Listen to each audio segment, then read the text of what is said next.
हाय, आपके साथ मैं हूँ Surabhi Sharma. India TV YouTube channel subscribe करिए, बेल आइकन दबाएं। इस बीच अफगानिस्तान में फंसे हिंदुस्तानियों को भारत लाने का मिशन एयरलिफ्ट शुरू हो चुका है। आज काबुल से एयरफोर्स के C-17 प्लेन से 190 लोगों को लेकर यह भारत पहुंचा है। इससे पहले 128 लोगों को इंडिया लाया गया था, लेकिन इसके बावजूद 1200 से ज्यादा लोग अफगानिस्तान में अब भी फंसे हुए हैं। इन लोगों को बचाने के लिए भारत सरकार का प्लान भी तैयार है और प्लेन भी। थोड़ी देर पहले प्रधानमंत्री आवास पर हुई सुरक्षा पर कैबिनेट कमेटी की बैठक हुई। 2.5 घंटे चली इस बैठक में प्रधानमंत्री ने कहा कि अफगानिस्तान में मौजूद हर एक भारतीय को सुरक्षित लाया जाए। अफगानी हिंदू और सिख अगर आना चाहें तो उन्हें भी लाया जाएगा। कल फिर CCS की बैठक है। हम आपको अफगानिस्तान में फंसे भारतीयों का दर्द दिखाते हैं।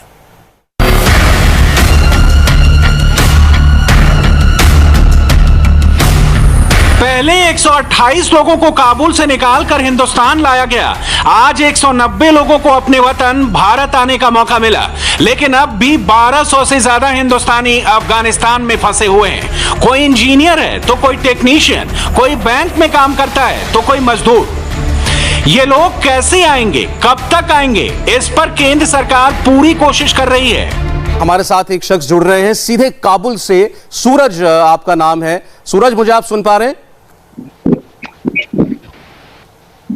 हाँ सर, आवाज आ रही है। जी जी, अब जरा आप बताइए मुझे, आप लोग कहां पर हैं अभी एग्जैक्टली, और कितने लोग हैं आप लोग एक साथ? हम लोग सर इस समय 18 लोग हैं सर। वो काबुल में फंसे हुए हैं सर। काबुल से 5 किलोमीटर दूर पे है सर। अच्छा, ठीक है। तो आप लोग वहां क्या काम करते हैं, कब से हैं वहां पर? सर मैं हूँ 8 महीने से इधर में, और कुछ लोग हैं दो एक महीने के बाद आए थे, वो लोग भी फंसे हुए हैं। जी, तो आप लोग किस काम के लिए गए थे वहां पर? यहाँ सर हम लोग स्टील प्लांट बैठाने के लिए आए थे। स्टील प्लांट लगाने के लिए आप लोग? Rolling mill sir. अच्छा, तो ये बताइए कि आप लोगों तक अभी तक कोई कांटेक्ट हुआ है एम्बेसी की तरफ से, या कोई नंबर वगैरह कुछ आपको हो, आपने किसी से बात की हो आपने?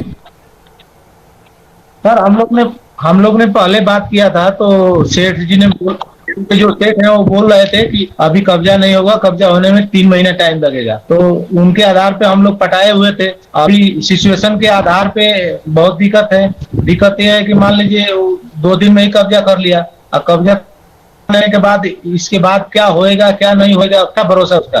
तो इसलिए अच्छा है कि हम लोग इंडिया की इसी हाल में निकल जाएं, ताकि सेफ्टी हम लोग को रहे। ताकि इंडिया पहुंच जाएंगे तो अपने सेफ हो जाएंगे हम लोग। यहाँ तो क्या सेफ है? नहीं, आपको तो भारत आया ही जाएगा।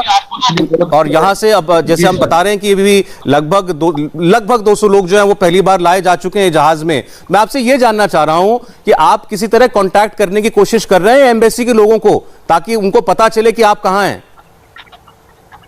हाँ, एम्बेसी में रजिस्ट्रेशन करा चुके हैं सर, लेकिन उधर से कोई अप्लाई नहीं हुआ है। रजिस्ट्रेशन आपने करा दिया था पहले? जी सर। अफगानिस्तान में फंसे एक एक हिंदुस्तानी को बचाने के लिए भारत का विदेश मंत्रालय एयरलिफ्ट की तैयारियां शुरू कर चुका है। इंडियन एम्बेसी के लोग अफगानिस्तान में मौजूद हिंदुस्तानियों से कांटेक्ट कर चुके हैं। उम्मीद है कि इन लोगों को जल्द से जल्द काबुल से एयरलिफ्ट करवा लिया जाएगा। अफगानिस्तान के अलग अलग इलाकों से काबुल एयरपोर्ट तक कैसे पहुंचेंगे, ये सवाल अब भी बना हुआ है, क्योंकि पूरे अफगानिस्तान पर तालिबान का कब्जा है। शहरों की सड़कों, गलियों और चौराहों पर तालिबानी आतंकी पहरा दे रहे हैं। होने से पहले हम लोग सोच रहे हैं कि इंडिया निकल जाए, बाद में क्या होगा उसका क्या लेना देना, क्या भरोसा। तालिबानों का कोई भरोसा नहीं है, कहेंगे कुछ और कर देंगे कुछ और, तो दिक्कत हो जाएगा ना सर। इसलिए हम लोग पहले निकालना चाहते हैं इंडिया, ताकि हम लोग को सेफ्टी मिले। तो आप लोगों ने तो एयरपोर्ट जाने की कोशिश नहीं की, या आपके कोई साथी गए एयरपोर्ट क्या? नहीं, कोई नहीं गया सर। हम लोग 17-18 आदमी हैं, सब यहीं पे हैं। अभी काम जाना, फैक्ट्री में जाना बंद कर दिए हैं, ताकि हम लोग को इंडिया भेजने का प्रयास करे सेठ। लेकिन अभी वो सेठ बोल रहा है काम करो तुम लोग। काम कैसे किया जाए? ये तो खुद ही दहशत पैदा हुआ है सर। दहशत की वजह से आदमी का मन नहीं लग रहा है, और कैसे काम करने चला जाएगा, इसलिए दिक्कत ज्यादा है। अच्छा, ये बताइए, अब तो 2 दिन हो गए जब तालिबान काबुल पहुंचा था, तो उसके बाद से आप लोग क्या इस कंपाउंड के बाहर निकले? वो तो पहले भी नहीं निकल रहे थे सर। अच्छा। ये मालूम पड़ रहा था कि तालिबान से घेराबंदी चल रहा है, तो इसलिए पहले भी नहीं निकल रहे थे डर के मारे। लेकिन फिलहाल तो स्थिति ज्यादा खराब है, तो बाहर जाना ही एकदम अनिवार्य नहीं है, इसलिए हम लोग बाहर जाते ही नहीं। तो क्या खबरें मिल रही हैं लेकिन आपको आसपास के इलाकों से, काबुल शहर के क्या हालात पता लग रहे हैं? शाम को तो फायरिंग चालू हो जाती है यहाँ पे। काबुल में जिस स्पीड से तालिबानियों का कब्जा हुआ है, इससे अफगानिस्तान में काम करने वाले हिंदुस्तानियों को संभलने का मौका नहीं मिला। हालात इतनी जल्दी बिगड़ जाएंगे इसका अंदाजा किसी को नहीं था, इसलिए 1200 से ज्यादा हिंदुस्तानियों को वतन वापस लाने में समय लग रहा है। लेकिन सवाल यह है कि इतने हिंदुस्तानी अफगानिस्तान कैसे पहुंचे? इसे समझने के लिए आपको अफगानिस्तान में चल रहे इंडियन प्रोजेक्ट्स के बारे में समझना होगा। इस समय अफगानिस्तान में भारत के सबसे बड़े इन्वेस्टमेंट वाले प्रोजेक्ट में काबुल में अफगानिस्तान संसद है। अफगान पार्लियामेंट को बनाने में भारत ने करीब 675 करोड़ रुपए खर्च किए हैं। अफगानिस्तान में बिजली का प्रोडक्शन बढ़ाने के लिए हेरात प्रांत में एक सलमा डैम बनाया जा रहा था, जिसमें भारत ने करीब 2000 करोड़ रुपए लगाए हैं। इसके अलावा अफगानिस्तान ईरान बॉर्डर पर भारत की मदद से 218 किलोमीटर लंबा जरांज डेलाराम हाईवे बनाया गया है। इसमें करीब 1000 करोड़ रुपए का इंडियन इन्वेस्टमेंट है। इस प्रोजेक्ट में 300 से ज्यादा हिंदुस्तानी काम कर रहे थे। 1700 करोड़ रुपए के निवेश से भारत ने काबुल नदी पर शतूत डैम प्रोजेक्ट पर काम शुरू किया था, जिस प्रोजेक्ट से अफगानिस्तान के 20 लाख लोगों को पीने का पानी मिलेगा।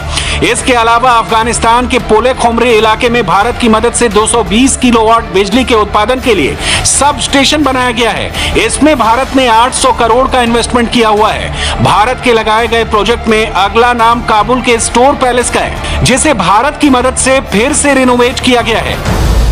मौजूदा समय में अफगानिस्तान में ऐसा कोई इलाका नहीं है जहां भारत ने प्रोजेक्ट्स न लगाए हों। सड़कों से लेकर बांधों तक और संसद से लेकर पावर प्लांट तक सब भारत का लगाया हुआ है। लेकिन अब तालिबानी आतंकियों के कब्जे के बाद अफगानिस्तानियों की भलाई के लिए लगाए गए सभी भारत के प्रोजेक्ट्स पर ब्रेक लग गया है। इन प्रोजेक्ट्स पर काम करने वाले हिंदुस्तानी इस समय काबुल सहित अफगानिस्तान के अलग अलग इलाकों में फंस गए हैं, जिन्हें भारत आने के लिए मदद का बेसब्री से इंतजार है। कहां पर फंसे हुए हैं आप? अफगानिस्तान के कौन से इलाके में हैं? मैडम अभी हम लोग वजीर अकबर खान में हैं और थोड़ा सा पैनिक सिचुएशन है यहाँ पे। ये एयरपोर्ट से 15 मिनट ड्राइव है यहाँ, अगर हम लोग वैसे कैलकुलेट करें। बट यहाँ पे बुरी हालत है, मतलब बाहर रोड पे आप निकलिए तो पूरी दुकानें सब बंद है, कोई यहाँ पे अभी काम नहीं चल रहा है। और ज्यादा मैं कुछ नहीं कहूंगा, आपको ज्यादा पता ही है। तो जिस हिसाब से चीजें चल रही है, हम यही रिक्वेस्ट करेंगे गवर्नमेंट से कि जितनी जल्दी इवैक्यूएशन कराएं। रवि, आपके परिवार के कितने सदस्य हैं जो इस वक्त यहाँ फंसे हुए हैं? परिवार के साथ तो मैं यहाँ पे नहीं हूँ, एक्चुअली मैं यहाँ पे एक प्रोजेक्ट के लिए आया था।